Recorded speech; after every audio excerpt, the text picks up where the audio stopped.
Assalamualaikum warahmatullahi wabarakatuh. Saya Hasan Mukti Hanafi dengan NPM 2351021015. Pada kesempatan kali ini, saya akan melakukan uji asumsi klasik menggunakan EFUSE. Pertama, dari data yang sudah tersedia ini, kita blok dulu.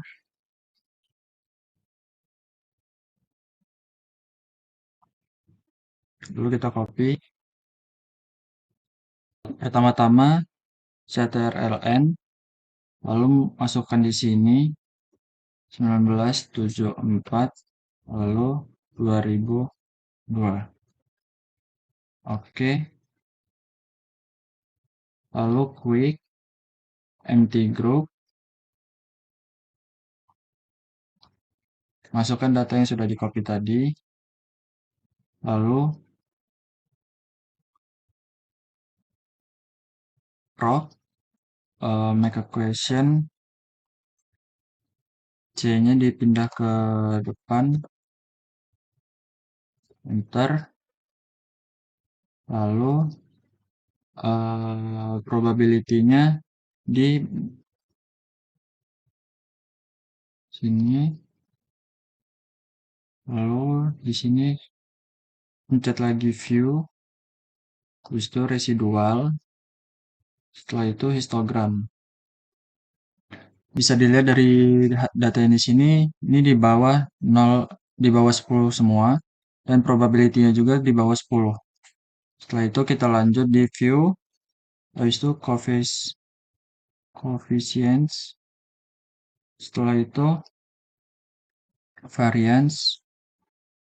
Nah, sudah terlihat di sini eh centered five-nya itu di bawah angka 10 semua, yang menyatakan itu aman, dari datanya aman.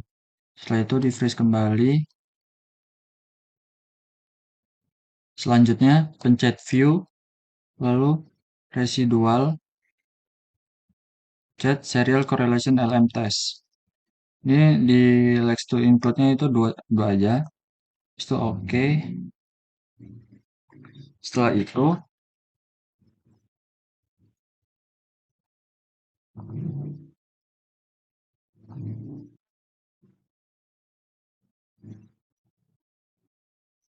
freeze, lalu di estimate, lalu pencet option. Di ordinary ini kita masukkan Neweweis, lalu oke, dan bisa dilihat dari datanya ini sudah benar dari data yang sebelumnya yang ada di sini tadi. Setelah itu pencet view lagi, kembali lagi ke residual,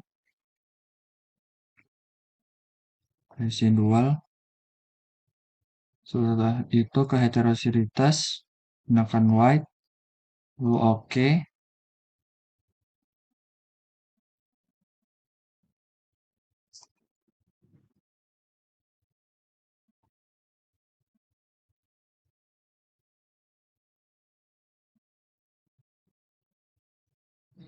di freeze kembali, eh probabilitasnya di bawah 0,5 sini.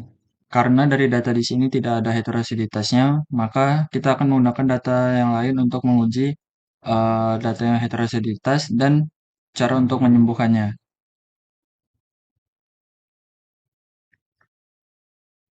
Hmm.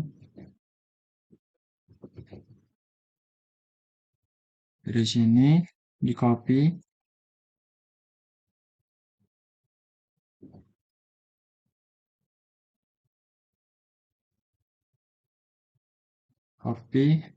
kembali lagi ke EFUSE, CTRLN,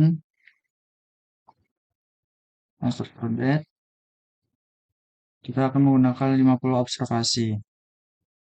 Setelah itu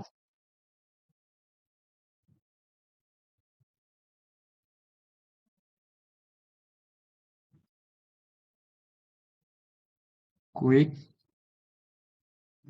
empty group. Setelah itu paste di sini. Ini sudah 50 observasi. Lalu setelah memasukkan data kita prop, make a question. Lalu C-nya kita pindahkan ke sini.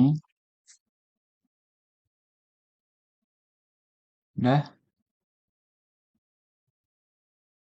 Dari hasil regresi ini tadi, probability-nya bisa dilihat di sini.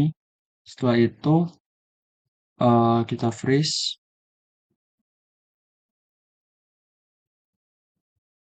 Setelah itu di estimate menggunakan robust. Lalu oke. Nah, dari hasil sebelumnya dari eh, data yang belum diperbaiki tadi, dari standar error yang di sini lebih besar itu yaitu 1497, sedangkan data yang di sebelah sini itu adalah 273 dan yang price-nya di 127 dan standar error yang ada di data sebelumnya yang belum diperbaiki 698. Nah, jadi seperti itu. Nah, setelah itu akan dilanjutkan menggunakan aplikasi Stata. Sekian dari saya akhiri. Assalamualaikum warahmatullahi wabarakatuh. Oke, baik teman-teman.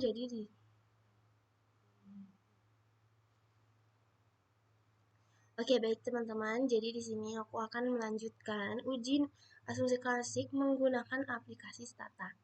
Di sini aku akan menguji asumsi klasik yaitu uji normalitas, multikolinearitas, heteroskositas, dan autokorelasi. Jadi pertama-tama seperti biasa kita akan mengcopy dulu data dari Excel untuk dimasukkan ke Stata.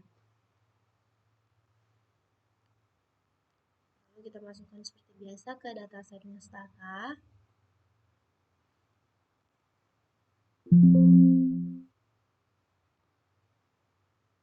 Sudah.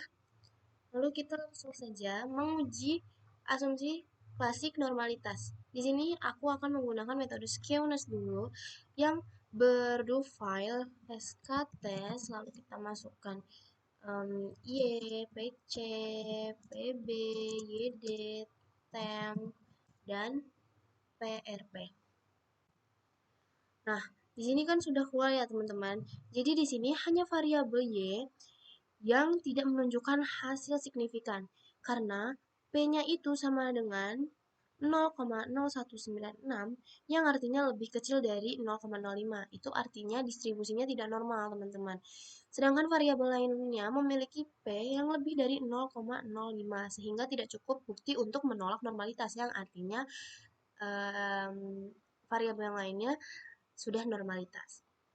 Lalu selanjutnya aku akan menguji dengan metode Jobquera, yaitu kita menggunakan SSC install JB-nya dulu nih teman-teman. Nah, kalau udah seperti ini, kita langsung masukin aja. Kalau di metode Jobquera ini, kita harus masukin satu-satu. Jadi seperti JBY, JBPC, lalu JBPB, lalu JBYD, JBTemp, dan JBPRP. Nah, udah semua nih teman-teman. Jadi di sini kita lihat ya, semua variabel di sini termasuk Y juga memiliki P-nya itu lebih besar dari 0,05 semua nih teman-teman. Jadi tidak ada indikasi distribusi yang nggak normal. Jadi di sini di metode Jobquera ini semuanya terdistribusi normal. Berbeda dengan hasil Skeones tadi karena dia Y-nya lebih besar dari 0,05. Jadi di sini aku mau lanjutin ke uji asumsi multikolinearitas. Nah, untuk menguji multikolinearitas kita regresi dulu teman-teman.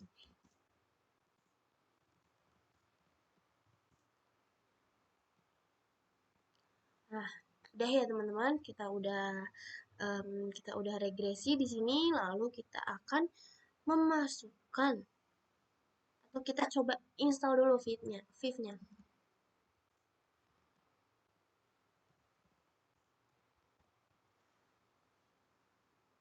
Nah, kalau kayak gini berarti mungkin dia udah terdownload secara default. Jadi kita langsung aja teman-teman. Viv, uncenter. Nah, udah keluar nih. Nah, di sini itu batas fifth itu adalah cuma 10. Di sini banyak banget yang lebih dari 10. Itu artinya variabelnya itu bermultikolinearitas tinggi. Jadi, semua variabel di sini kecuali tem ini ya, itu masih di atas 10 semua, teman-teman. Jadi, itu semua termasuk fifth-nya, fifth. Multikolinearitasnya sangat tinggi, terutama PRP nih sampai 500. Multikolinearitas ini berpotensi mengganggu estimasi koefisien regresi kita. Jadi membuat hasil regresi kita itu tidak stabil dan interpretasinya jadi bias. Nah, untuk mengobatinya gimana sih, teman-teman? Nah, untuk mengobatinya di sini kita memorga kita ortok. Nah, untuk mengortok itu kita bisa masukin ortok, terus kita masukin PC, PB, YD. Karena temnya udah kecil ya teman-teman, jadi kita nggak usah masukin temnya. Kita langsung aja ke PRP. Nah, kalau udah kayak gini, kita kasih koma, generate, buka kurung, OPC, OPB, OYD, OPRP. Udah, kita enter. Nah, udah nambah semua nih di sini ya, teman-teman, ortogonalism. Ortogonalnya. Nah, di sini kita langsung aja weightless regress. Kita masukin yang variabel terbarunya itu. Seperti OPC, OPB, OYD, OPB, OYD, OPRP. Oke, kalau udah seperti ini kita langsung aja ke fifth lagi. Kita uji fifth lagi.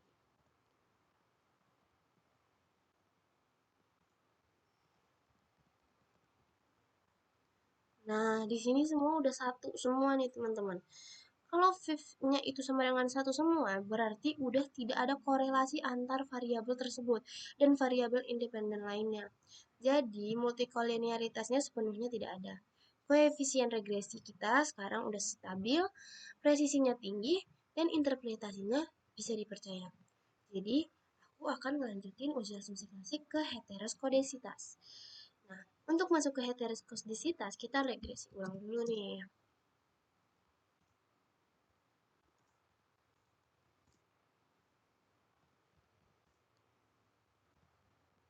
Oke, udah kita ke heteroskodisitas yang metode Bruce-Pagan.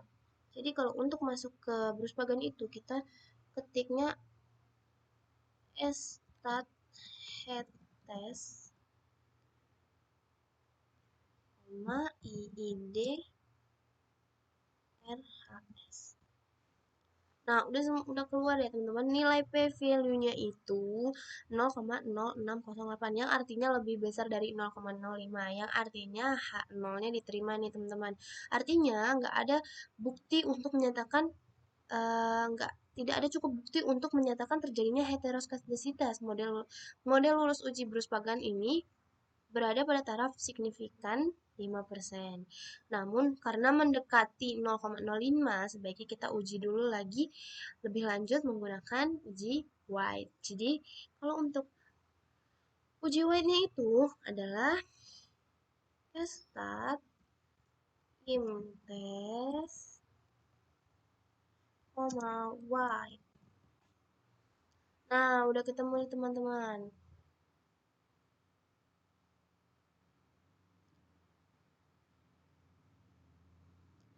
Jadi di sini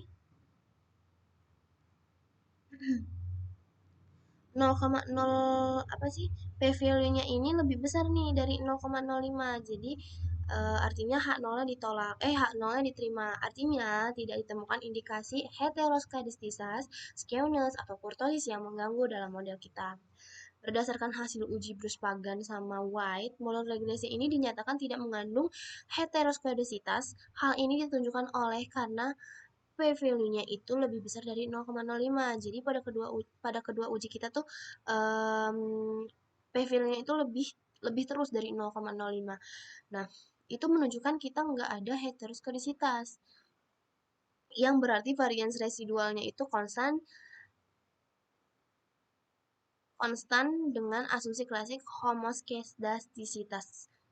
Homoskedastisitasnya terpenuhi. Asumsi klasik estimasi OLS diperoleh adalah blue, yaitu best linear unbiased estimator. Nah, udah selesai nih di metode heteroskedasitas. Kita masuk aja langsung ke autokorelasi. Nah, untuk masuk ke autokorelasi kita regresi dulu, teman-teman.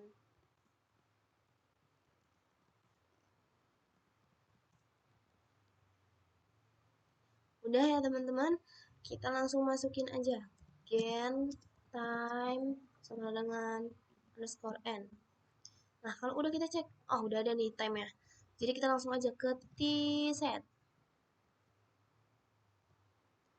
T-set time. Salah. T-set time. Nah, udah keluar ya teman-teman. Kita langsung aja menggunakan uji Durbin-Watson. Nah, kita langsung ketik DWS stat aja teman-teman. Nah, di sini kan DWS stat Durbin-Watson ini kan nilainya mendekati 0 nih. Menunjukkan adanya autokorelasi positif. Nah, Durbin Watson itu kan kurang dari satu indikasi kuat ada autokorelasi.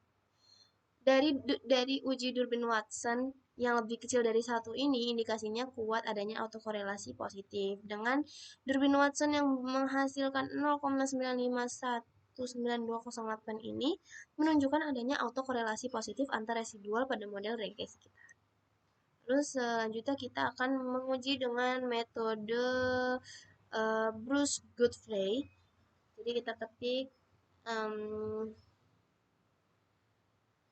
kita ketik start Godfrey, koma, like. Nah, udah ketemu nih teman-teman. Di sini karena p-value-nya itu 0,00002 0,0022 itu artinya kan lebih kecil nih dari 0,05, maka H0 itu ditolak, artinya terdapat autokorelasi residual pada model regresi. Kesimpulannya, baik dari uji Durbin-Watson maupun Bruce-Godfrey diperoleh kesimpulan terdapat autokorelasi pada residual model regresi kita. Nah, mungkin cuma segitu aja yang bisa aku jelasin menggunakan aplikasi Stata. Semoga bermanfaat dan semoga juga bisa dipahami. Mohon maaf kurang lebihnya atau ada salah-salah dalam penyampaian. Mohon dimaafkan. Terima kasih. Wassalamualaikum warahmatullahi wabarakatuh.